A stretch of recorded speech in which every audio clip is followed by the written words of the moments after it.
What are the odds of encountering something unexplainable, terrifying, and mysterious in our age of technology and progress? We all blindly believe that zombies, ghosts, and other ghastly creatures exist only in our wild imaginations, in horror movies, and in the stories we make up to scare our friends. We don't believe in myths or legends. No chupacabras, no skinwalkers, none of that nonsense that floods the internet and has long been debunked. And yet, when darkness falls, we still want to pull the covers over our heads and fall asleep as quickly as possible, so our imagination doesn't paint terrifying figures in the shadows, figures ready to pounce at any moment and take us away. There was a time in my seemingly carefree life when everything was fine. I was a staunch skeptic. Like you, I thought that all those based on true events stories and films were just another way to scare the public and help them develop their imagination. I always considered horror more amusing than frightening. Sometimes I'd think that the people who made those movies must have been high on something and saw all those monsters as hallucinations, then simply put their visions on screen. My name is Ryan. I recently turned 25. Where the events I'm about to describe took place, I won't say. I don't want to give anyone a reason to go there and test themselves. Not long ago, my life was normal. I lived in the city while my parents and my younger sister lived in a small town. I had a good job, a loving girlfriend, and it seemed that nothing could disturb my little world. If only I had known what horror was about to unfold. The first blow came 3 months ago. I was woken in the morning by a phone call. On the other end, my sister Lily was hysterically crying and screaming. I couldn't make out much at first, but when she calmed down a little, I understood. Our parents had died in a car accident a few hours earlier. I dropped the phone, put my head in my hands, and tears streamed down my face. I sobbed like a little girl, unable to believe my mother and father were gone. It just didn't make sense. Once I gathered myself and calmed down, I got dressed and went to Lily. At that moment, we both needed support. Then came the funeral, the crying, the grief. It was hard to accept for both of us. It took about a month to recover and come to terms with it. We started living together in my apartment until we regained enough strength and courage to return to our childhood home. Time passed. The wounds slowly healed and life went on. My girlfriend left me. The two-faced snake tucked her tail and ran the moment I needed support and understanding, saying she wasn't going to live with me and my relative. I can't stand people like her. Soulless, selfish, and calculating. My sister was in college, burying herself in her studies, trying not to think about what had happened. We barely talked. Losing our loved ones had shaken us both deeply. Every night I heard her mumbling in her room. Sometimes there were sobs and heavy sighs. It was understandable that a 16-year-old girl would grieve longer than a grown man, but I was hardly doing better. I'd been suffering from nightmares for over a month. I couldn't sleep peacefully, constantly waking in the middle of the night in a cold sweat, scanning my room to calm myself. Sometimes I couldn't even recognize my own surroundings. The dreams felt real, almost like warnings. I couldn't explain it. Mostly I saw monsters, death, graves, and other horrific things. But last night, the dream changed. I found myself in a dense, primeval forest. The trees were so tall I couldn't see where their tops ended. Suddenly, a strange voice called me deeper into the thicket. I looked around but saw no one. Then I noticed a house standing in a small clearing and walked toward it. It turned out the mysterious voice was coming from there, though at first I'd thought it was summoning me into the woods. As I approached the house, an inexplicable unease washed over me. I don't know why, but I kept going. Something was pulling me there. When I reached the door, I heard a weak sigh from behind it, and then the voice again, whispering, "This is a doomed place, a filthy place, and your destruction. This is a bad house. This is my house." A cackle followed, a sound like that of an old woman on the verge of death, and then a roar. Loud, piercing, not like a tiger or lion or any wild animal I knew. Then the door suddenly swung open, knocking me off the porch, and I saw a silhouette behind it, vaguely human. I was so stunned I couldn't move. Bright light poured from the doorway, and the creature was nothing but a shadow. It let out that same roar, and in it I discerned words. "This is my house." My body finally responded. I got to my feet and ran into the forest. It didn't seem to be chasing me. When I stopped to catch my breath, a searing pain shot through my shoulder, and then I woke up. I fumbled for my phone under the pillow. 4 a.m. I sat on the edge of the bed for a while. Sleep wouldn't return. The old woman's crazy words echoed in my head. The house, the forest. I felt like I'd seen it all before, but I couldn't remember where. Still groggy, I went to the kitchen to make coffee. As the kettle boiled, I stared out the window at the still dark town. Watching the occasional car pass, I wondered where people were going at such an early hour. I'd never seen the highway completely empty in this city. The kettle clicked off.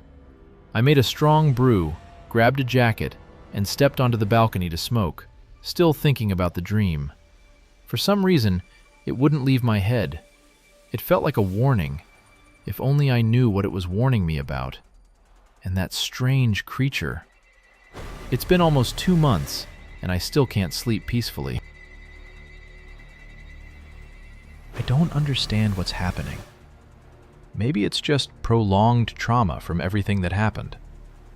On top of that, work is a disaster. Someone there would love for me to just disappear and stop bothering them. And at home, there's no peace either. Oh God, why is all this happening to me? Why me? And that stupid forest and that damned monster in my dreams. I don't like this at all. Soon I won't be able to sleep at all with dreams like these. I finished my coffee and went back inside, but before that, I grabbed my laptop from the bedroom. Sitting at the kitchen table, I searched dream interpretation sites but found nothing useful. Nothing about a house in the woods, an old woman, or a screaming figure. Nothing. It didn't make sense.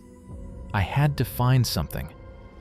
After digging through endless internet threads, I realized I was wasting my time. Maybe it really was just a dream. But why did my gut insist otherwise? The whole next day, I was like a zombie. Everything slipped from my hands. I couldn't concentrate, and I got several reprimands from my boss.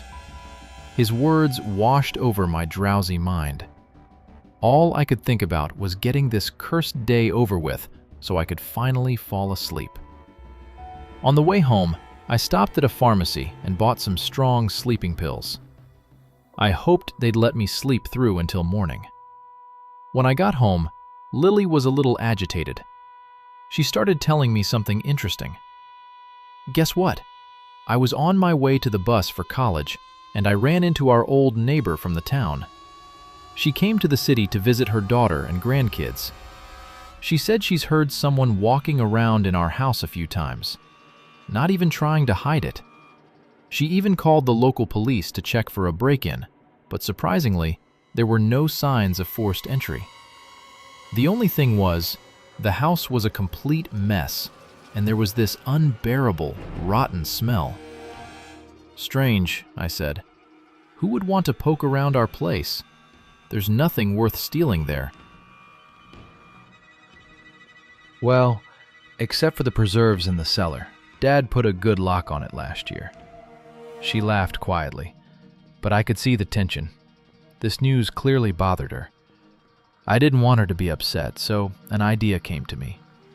Don't work yourself up, silly. It was probably just a homeless person who saw an empty house and broke in. That's why it smelled bad. They were living there for a while, dragging in all sorts of garbage. Or maybe your neighbor imagined it. She's not young anymore. But if it really worries you, let's drive out there this weekend ourselves and take a look. We can spend the night, clean up, grill some barbecue. What do you think? I smiled involuntarily as she hugged me tight and thanked me, saying she'd love that. After dinner, I went to the bathroom. I undressed and stepped under the warm spray of the shower. Suddenly, a sharp, piercing pain in my shoulder made me jerk. I jumped out, wrapped a towel around myself, and stood in front of the mirror. I turned my back to the glass and froze in horror. On my left shoulder was a clear scratch, not deep but large. A lump rose in my throat. My legs went weak, my hands started shaking. What the hell? I thought. Where did this come from? Yesterday my shoulder was clean. What is happening? My thoughts were interrupted by a memory. The thing in the dream catching up to me, attacking me. But that was impossible. It was just a dream. Dreams can't hurt you. I sat down on the floor again, trying to make sense of it. The wound was in the same spot.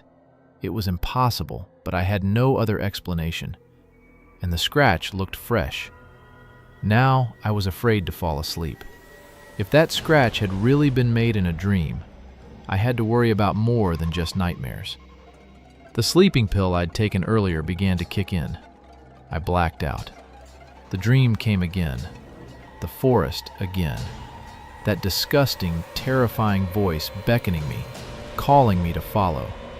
And again, I approached that house. Only this time, I recognized it.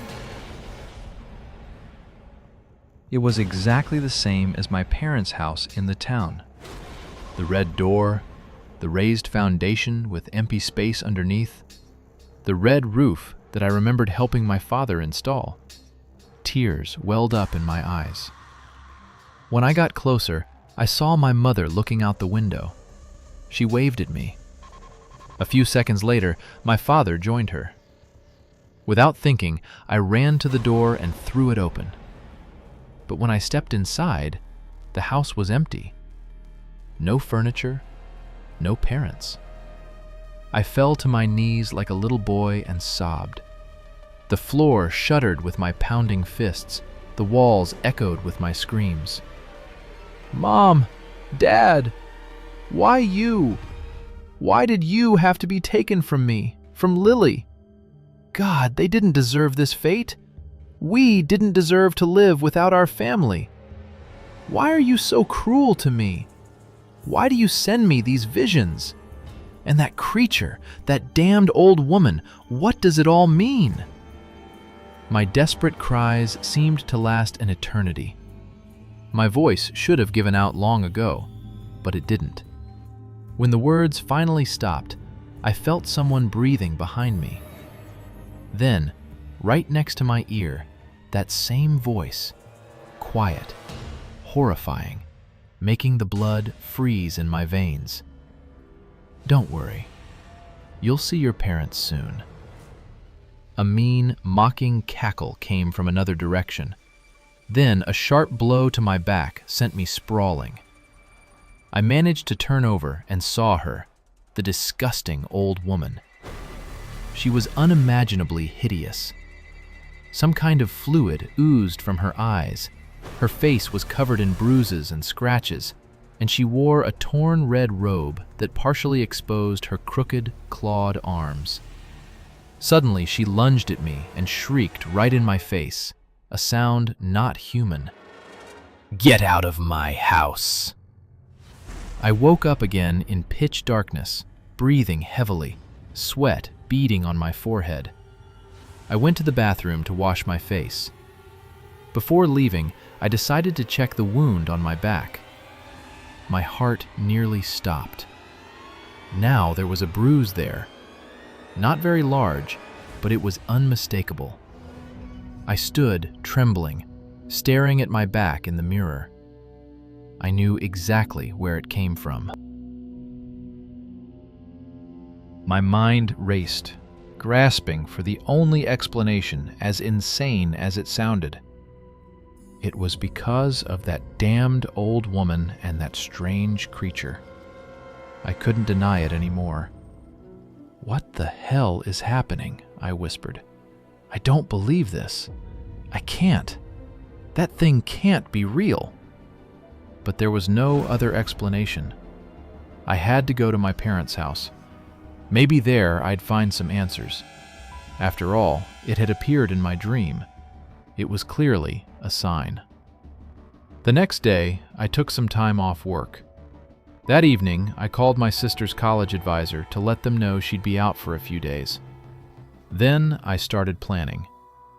Lily was already packing in her room, clothes, medicine, and all sorts of supplies, just in case. I loved her for her caring, practical nature. When I was her age, I was completely different, but then again, I was a boy. I also ran to the store, bought groceries, some meat for the barbecue, and a few treats to cheer up my sister.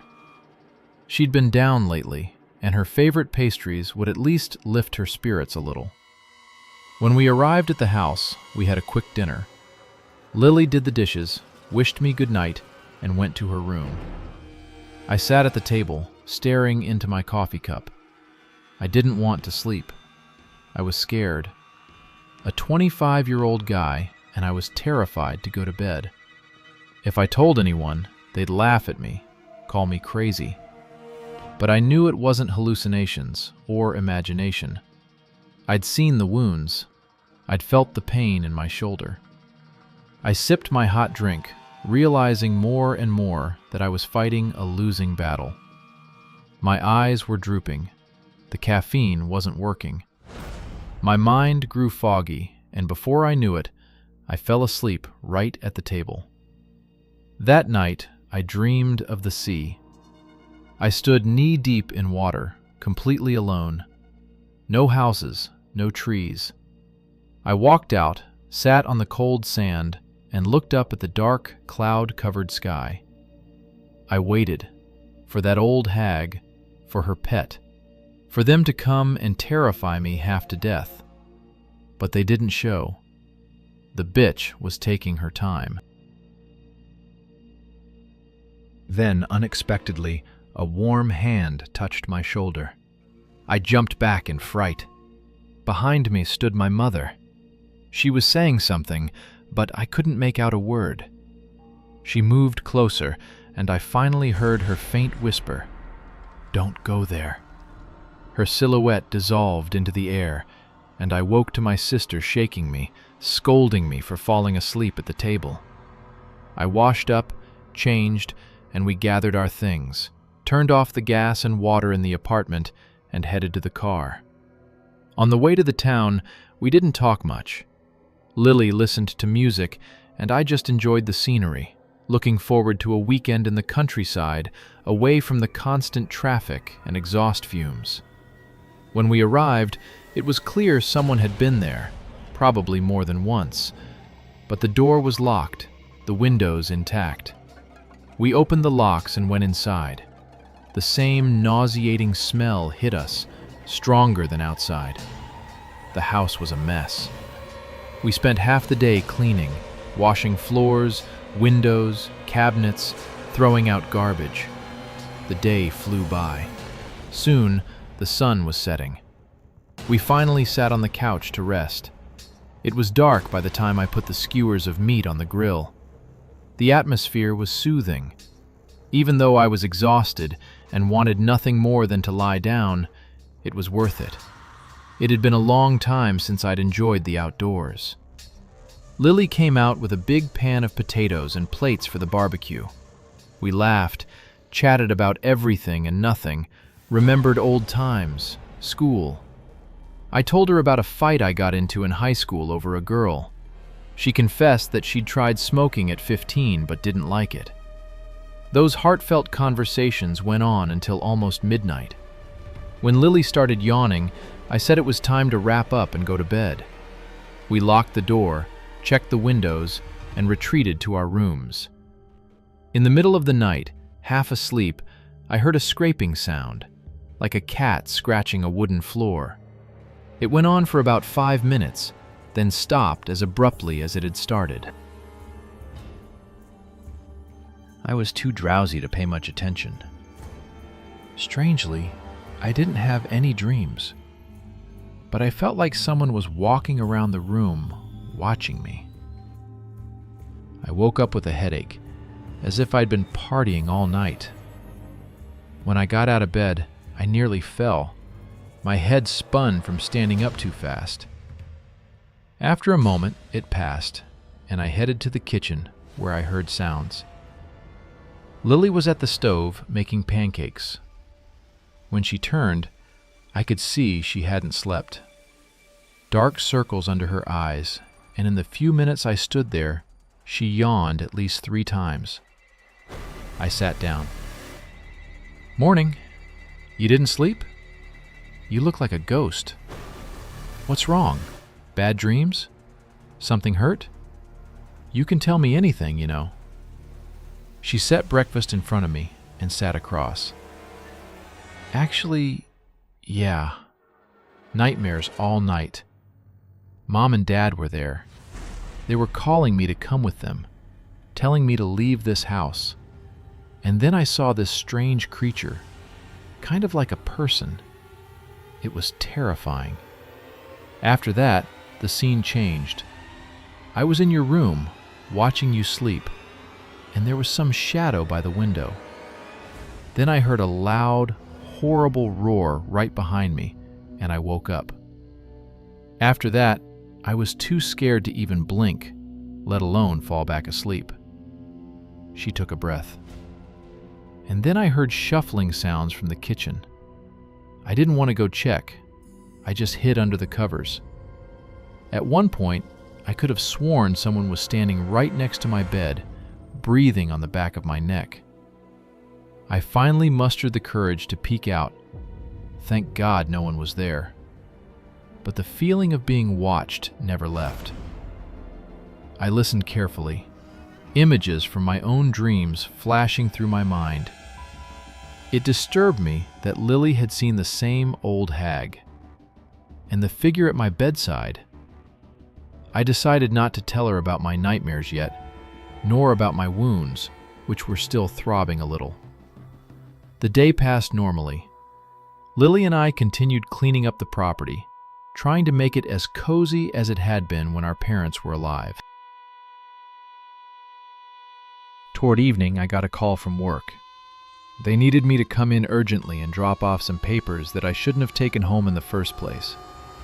I started to remind them I was on leave, but my boss made it clear how badly he needed those documents, promising a bonus and an extra day off for the trouble. It was too good an offer to refuse. I said goodbye to Lily and ran to the car, calling out that she should call or text if anything happened. I drove to the city, picked up the papers, and headed to the office. Just as I arrived, my phone buzzed with a message from Lily. I was in a hurry, so I decided to read it later and put the phone in my pocket. It took me half an hour to hand over the paperwork. My boss was grateful for my quick response and gave me a big chocolate bar, saying, "Share it with your little sister." That's when I remembered the message. Back in the car, I pulled out my phone and read it. Within seconds, my skin crawled. The hair on my head stood on end. I slammed the gas pedal and sped off, my mind reeling from what she'd written. "Ryan, please come back. I'm so scared. After you left, I was tidying up outside, and when I finished, I noticed movement in the crawl space under the house. Then 2 huge green eyes stared out at me. I ran inside and locked all the doors and windows. I sat on the couch waiting for who knows what. I was starting to think I imagined it when suddenly someone pounded on the floor right under me.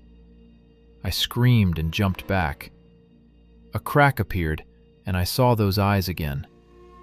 I grabbed a knife from the kitchen and my phone, went up the stairs to the attic, locked the door behind me, and hid. Then I watched as something broke through the floor and climbed into the house. In a couple of minutes I saw it, the same vile thing from my dream. Huge, gaunt, covered in sores and wounds, its head twisted, black eyes, and a long, disgusting tongue hanging from its mouth. I can hear it growling, sniffing around, smashing everything. I hid in the far corner behind an old wardrobe and found some papers. Looks like Dad's handwriting. He wrote about this creature. That's where the message ended. My whole body shook as I drove. I was terrified I wouldn't make it in time, that thing would get to her before I did. When I pulled up to the house, I strained to see through the windows, but everything was dark. I jumped out of the car and ran to the porch. The door was broken in. In the hallway, I saw blood on the floor and walls. My heart raced. Oh God, am I too late? I thought. I moved carefully into the living room. Near the couch, a massive hole gaped in the floor, big enough to fit a small calf. The house was destroyed. Scattered items, ruined furniture, the refrigerator knocked into the far corner from where it used to stand. I ran to the attic stairs. Lily's body lay crumpled on the floor near the bottom of the steps. Parts of her were missing, her face frozen in terror. I lifted her in my arms and sobbed. My poor girl, forgive me. I didn't make it. It's my fault. I should have run straight here, never come back to this cursed house. Why didn't I tell you everything from the start? I sat there for a long time, holding her. Then I remembered what she'd said about some notebooks. Gently laying her down, I climbed into the attic. It was empty.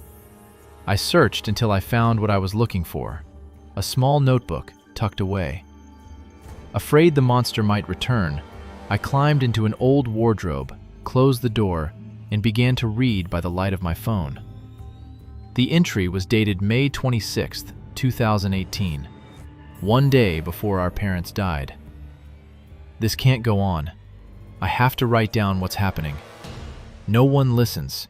No one believes me. A year ago, when I visited my family, there was an old woman living at the end of the street. People said bad things about her.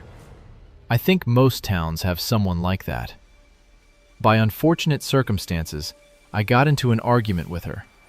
Nothing supernatural, she was just crazy. She came onto our property trying to steal something. I caught her one night when I went out and saw the garage door open. The old woman was rummaging through old boxes. I didn't call the police because she hadn't taken anything, but I warned her off. She kept muttering that the house used to be hers, that she still had things there. I just escorted her out and said something like, "Have a nice day."